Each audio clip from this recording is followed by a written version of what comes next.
I was sitting behind the counter, waiting for a customer to arrive. I never liked working the graveyard shift, but who can refuse extra money? A tumultuous thunderstorm was going outside, making the glass doors shudder. My phone started to drain out.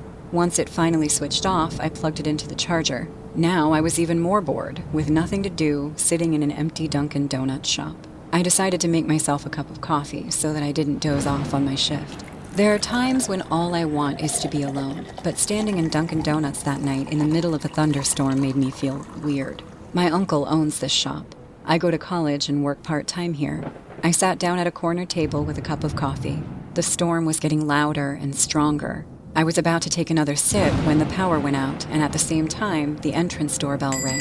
Someone had entered the shop. I don't panic easily, so I said, sorry, the power went out. Please stay where you are. I somehow made my way to the counter and lit up a candle. As I lifted the candle to see ahead, a pale-faced woman appeared from the dark. Whoa! You scared me, ma'am. She looked extremely scared and mysterious at the same time. Her hair was all messed up. The trousers she wore were torn in places, and her white shirt had dried bloodstains. Oh my God, what happened to you? Did you have an accident? You have to help me. I think we should sit down. You seem hurt. No, we don't have much time. He'll be here any minute now. What? Who? What are you talking about? The man who's after me. He'll be here soon. You must call the cops. Is someone trying to kill you? He has done this before. He won't hesitate to do it again. I've seen other bodies in his house. He lures women into his trap and then kills them. I'm telling you, this guy is crazy. Please, you need to call the cops. Okay, I'll call the cops now. I grabbed my phone, but remembered it needed charging. There was a payphone outside, so I looked at the woman and said, Ma'am, I'll go out and call 911. There's a washroom at the back. Go there and clean yourself up. Don't worry. I won't let anyone hurt you. She seemed a little calmed down hearing this. I watched her walk away. She had no shoes and her feet were dirty and burnt in places. It seemed from her attire that she had seen horrible days. I grabbed an umbrella and went outside. The heavy wind almost blew me away. The sharp raindrops pierced my skin. I walked to the payphone and dialed 911. 911, what's your emergency? Hello, can you hear me? Yes, ma'am, go on. I'm calling from an outlet of Dunkin' Donuts at Highway 14. I have a customer who is badly hurt. She's talking about a man chasing her and killing women. I'm scared. You've got to send some cops here. Don't panic, ma'am. Is it only the two of you inside the shop right now? Yes, she's in the washroom, and I came out to call you on the payphone nearby. Okay, get inside, lock the doors, and wait for the cops. It's storming badly, so it might take some time to reach your location. But don't panic. Help is on the way. As I disconnected the 911 call and turned around, bright headlights fell on my face. A blue truck stopped near me. Before I could see the driver, the lights came back and I ran inside the shop. My uncle kept a baseball bat behind the counter. I placed it near me so I could use it if needed when the driver of the blue truck entered the shop. A man in his late 40s with a finely shaved face and deep green eyes walked up to the counter. I could see the washroom door in the corner.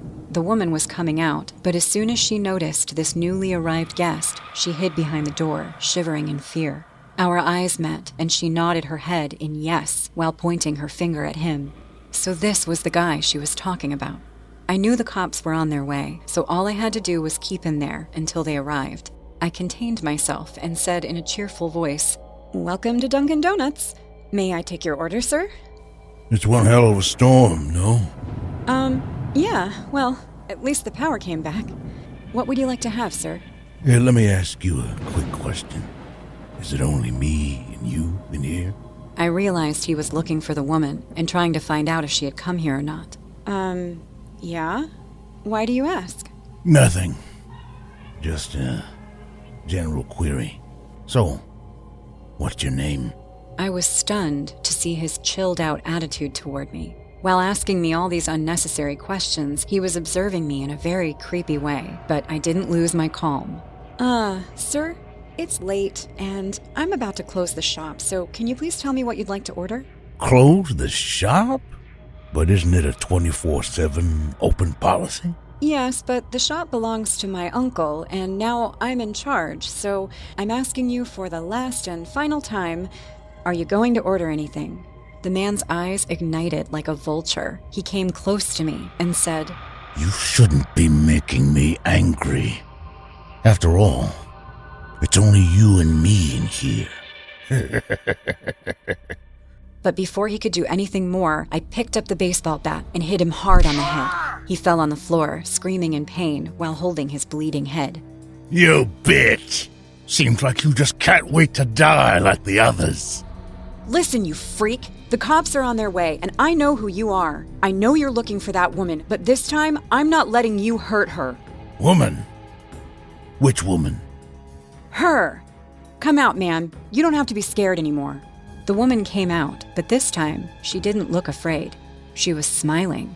As soon as she came in front of him, the man started to head back in fear. He was crawling backwards like he couldn't believe his eyes. But... You can see me too, huh? The question she just asked surprised me. Why wouldn't he see her? She's standing right in front of him. Just then, I heard the cop cars approaching the shop, and I yelled, "You're going to jail, you psycho freak!" The cops came in and arrested the man, but he wasn't in his sense. He fainted in fear, and the cops had to carry him to the car. I walked them out and thanked the cops for arriving at the right moment. The sheriff came to me and asked about the injured woman. I told him she was inside. We all went back, but the woman was gone. I searched the washroom, but she was nowhere to be found. While we were looking for her inside the Dunkin' Donuts shop, we heard 2 cops screaming outside. "Sheriff Ronald, come out! Come out! Quickly!" The sheriff ran outside, hearing them, and I too followed. The cops were standing near the blue truck, staring at it with a horrified look on their faces. As I walked close to the truck, I felt the ground sweep under my feet. My body froze, and I was out of words. At the back of the truck laid a dead woman wrapped in a black plastic sheet. I had no difficulty recognizing her. She was the same woman who entered the shop right after the power cut. The story unfolded that the man's name was Mark, and he was a serial killer. He picked up women hitchhikers and then abducted them. He kept them in his secluded cabin. There, he used to torture them and later killed them. The police found 4 bodies in his cabin. That night, he came looking for his 6th victim, me. It's a miracle that I'm still alive, but what still gives me goosebumps is that one of his dead victims came to save my life that night. Now, I understand why she asked him, "You can see me too."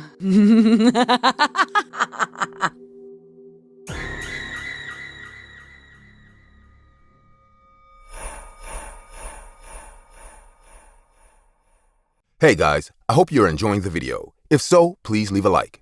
And also, a small percentage of people that watch my videos are actually subscribed.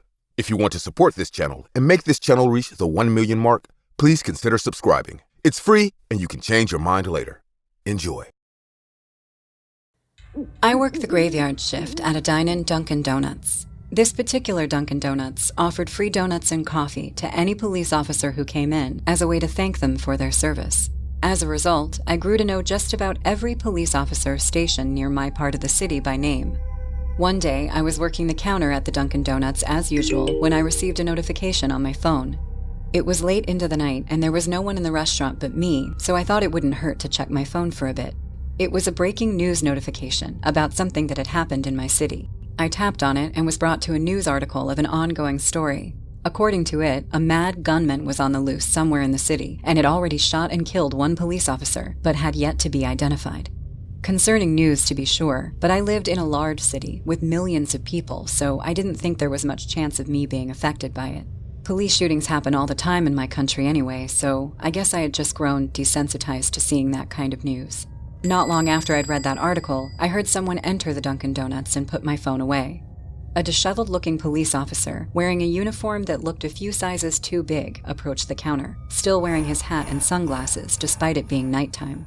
Unlike most of my police officer customers, I didn't recognize him. I assumed that he was a newbie who had a rough first night, or someone who got transferred from a different part of the city. "Good evening, officer. Rough night?" You can say that. "I know how to fix you up. Hang on a moment." I immediately started boxing a variety of donuts to give him. It was the same set of 12 donuts that I gave to all police officers who came by. When I was finished, I set it on the counter. "This one is on the house, officer." Thank you, miss. His shoulders slumped in apparent relief. Upon closer inspection, I was able to make out a large, stitched-together scar on his chin. It's the least we can do to thank you for your service. Now, how do you like your coffee? Black, please. Gotcha. Do you do this to go or dine in? Dine in. I could use a break right now. I made the officer his coffee and put it on a tray with his box of free donuts. He took the tray and made his way to the far corner of the restaurant to enjoy them. He kept his officer's hat and sunglasses on the entire time he ate for some reason. A little odd, but I wasn't about to give him grief about it. The guy seemed like he could use some peace and quiet.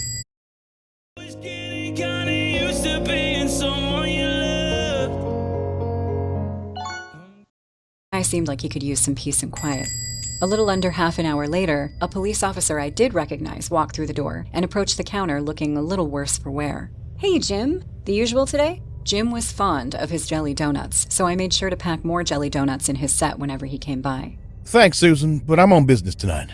Is something wrong? Have you read the news about the gunman that's roaming about right now? Yeah, a little. Why? There have been reports that he came this way. Jim pulled out his phone and showed me a picture of a guy in a military dress uniform.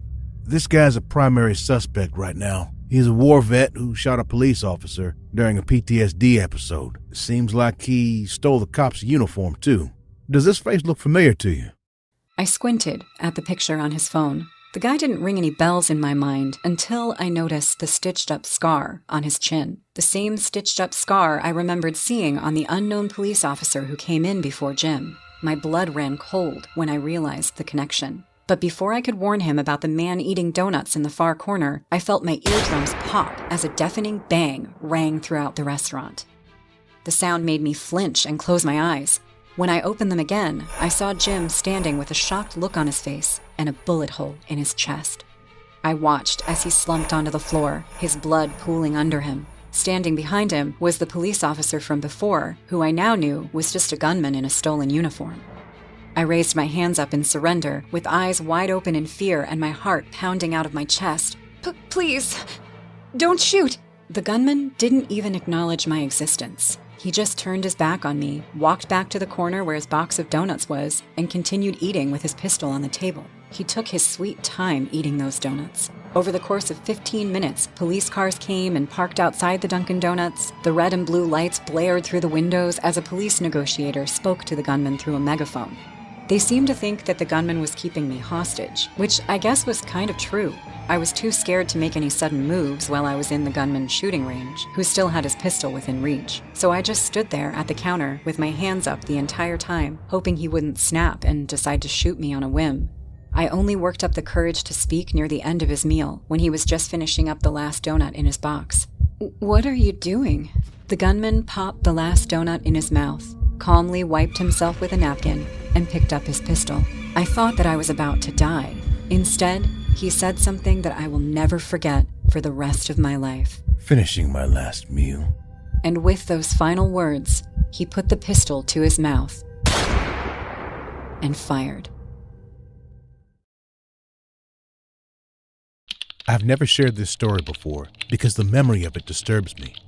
English isn't my native language, so bear with me. I'll try my best. This story is creepy to me, but isn't the craziest story out there. It's just something that happened to me and my ex-best friend 3 years ago on our trip to New York. For the sake of the story, let's call him Ralph. So Ralph and I met in our first year of college. He was from California, while I was from Germany. I couldn't click with many people, so he was the only friend I had, but we never hung out before. So it was our first trip. We were laughing and drinking beer while Ralph drove the car. Empty highway surrounded by endless green fields and the bright sky. It was 5 p.m. on a summer day, so the daylight was still out there. But as we drove for a half an hour or more, a patch of dark cloud covered the sky.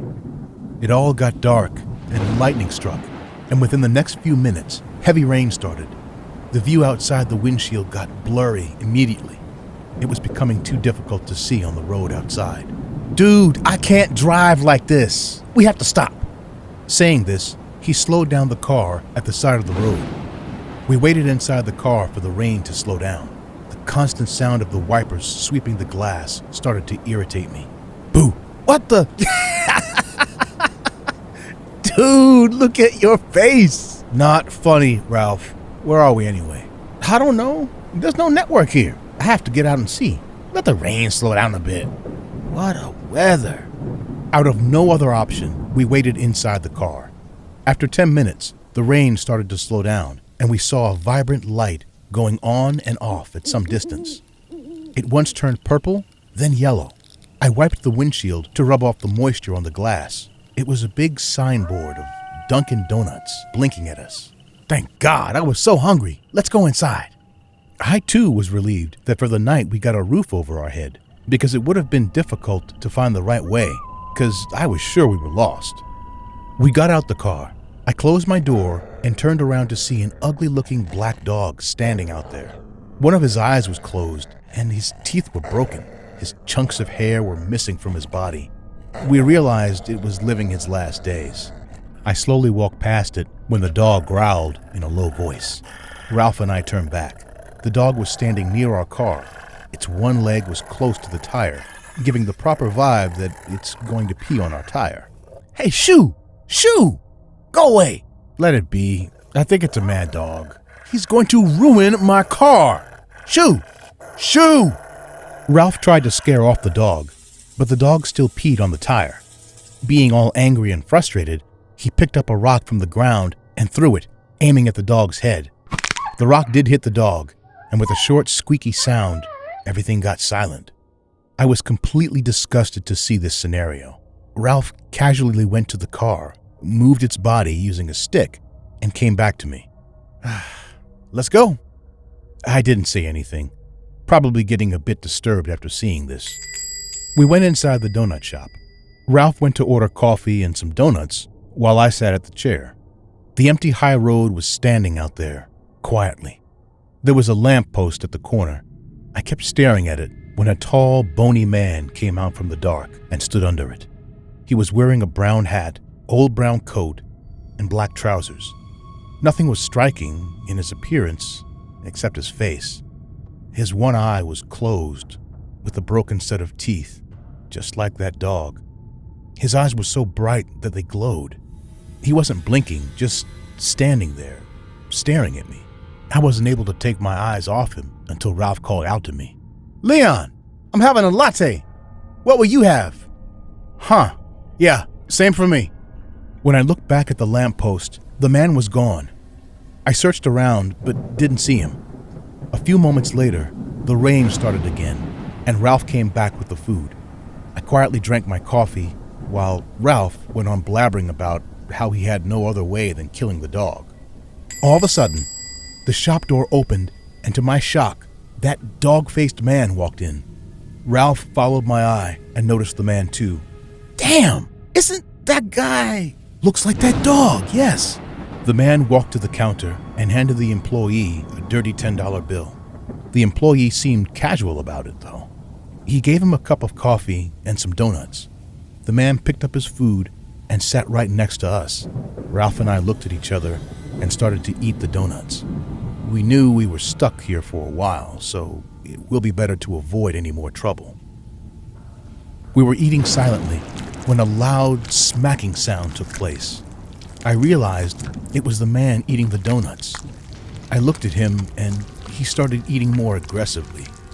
He was shoving the donuts inside his mouth and crushing it with his dirty, bony hands. What the hell he eating like that? I don't know. I think we should leave. What? It's still raining outside. I can't drive in such weather. It's too risky. Fine, then just be quiet until he leaves. The man finished all the donuts and then gave me a big smile. There were chunks of chewed donuts hanging in his broken teeth. I immediately turned my face away from him to prevent myself from vomiting. The man got up and then walked out the door. We exhaled a sigh of relief that finally that creep is gone. The rain went on for a few minutes more and then finally stopped. We too came out of the Dunkin' Donuts outlet and started to walk back to our car. I have only taken a step or two when Ralph grabbed my hand and said, "Did you hear that?" "Hear what? What are you saying?" "Quiet! Listen." I listened carefully, and then I heard it. Someone or something was growling at us from the darkness. We increased our pace and started walking faster. We were about to get in the car when a big rock came flying at Ralph, and he moved back in reflex. The rock missed him and shattered the driver's side window, creating a loud noise. The Dunkin' Donut employee came out hearing it. We didn't move an inch, as we weren't expecting something like this at all. The employee asked, "What happened?" Just then, a howl came from the darkness, and we saw that man jumping from a bushy tree and then disappearing into the darkness again. "What the hell is wrong with that guy?" "Oh, him. He is only a nut job. Calls himself some famous magician. He says he can turn into any animal." "What?" "Yeah, but he doesn't do anything until you bother him." "How are you not freaked out by this guy?" I used to be, but then we kind of got along. He comes in, hands money, eats his food, and leaves. Honestly, he never bothered me. Anyways, drive safe, you guys. Good night. Visit again if you come by this way. Maybe then I can make you his friends." The donut guy went back, and we were completely clueless after hearing this guy. Friend? Who wants to befriend a creepy homeless man that looks like a psycho? Ralph and I are not in contact anymore, but last year I read a pretty weird story in the newspaper. The story was a homeless guy murdering a boy in a Dunkin' Donut shop during his graveyard shift. The boy was 22 years old, said to have been working there for a year. The police couldn't find this man. They only found CCTV footage. In that footage, this man can be seen entering the shop and then grabbing the boy's neck and breaking it while staring at the camera. Local people said he is a homeless guy who roams the highway at night. To some people, he claimed himself to be a famous magician. He also told that he had this weird power of turning himself into any animal, mostly to a black dog. The police are sure that this man is nothing but a psycho murderer, making all these bullshit stories to save himself.